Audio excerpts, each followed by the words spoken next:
Okay, so today we're going over U substitution. In the last lecture, we were talking about integrals are linear in nature, meaning that if you're adding or subtracting functions, you can integrate them individually. Now, if two functions are being multiplied together, you cannot integrate them individually.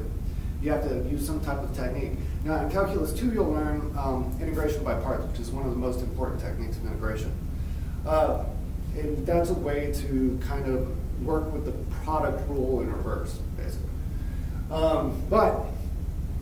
In this class, if you see two functions being multiplied together and you're asking about the integral, it's going to be U substitution. Okay, so let's just start with some examples.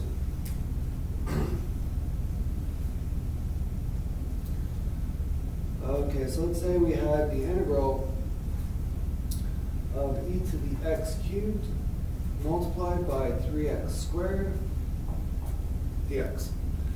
Okay, so now these two things are being multiplied together, so I cannot integrate them individually. Okay, and e to the x cubed, y'all don't know how to integrate that at this point. So what are we going to do? We're going to try to make a choice of u. We're going to let u equal something. And normally what we let u equal is whatever's trapped on the inside. So I see this x cubed right here, and if you think about it, what is the derivative of x cubed? It's 3x squared. Okay? So we're going to use that fact. We're going to say, all right, I'm going to let u equal x cubed. So, all right, you can think about it this way. If I was going to take the derivative of u with respect to x, that's 3x squared. Okay?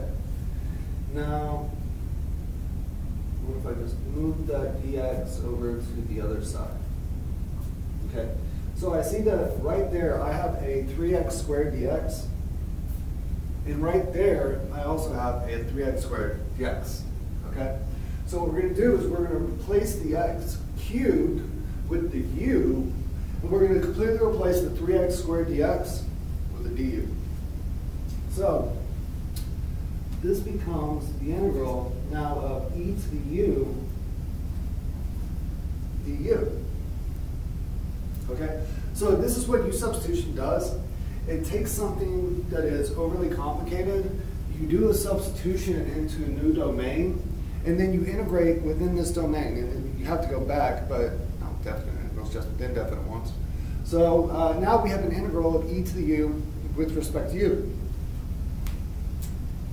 All right, so an integral of e to the u with respect to u is going to equal e to the u plus a constant. All right, now let's do our substitution backwards because u was x cubed, and that becomes e to the x cubed plus a constant. All right, let's do a couple examples and we'll keep them on the same video, and then if you ever just hold off on the questions until I stop the video, that'd be best. So let's say we had something, you know what, let's stick with something similar to this. Let's say we had the integral of e to the sine of x multiplied by cosine of x. Okay? Well, we see that the sine of x is trapped on the interior of this problem, and the derivative of sine is cosine. So why don't I let u equal sine?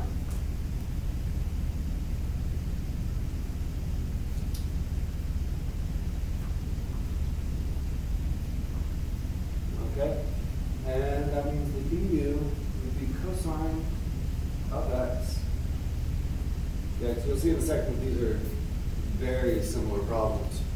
So when I do a substitution in this problem, what does this become? This becomes, well, just like the previous problem, e to the u du. Okay? And that will equal e to the u plus a constant, which will equal e to the sine of x plus a constant. Okay, so there's a couple of basic problems to begin with.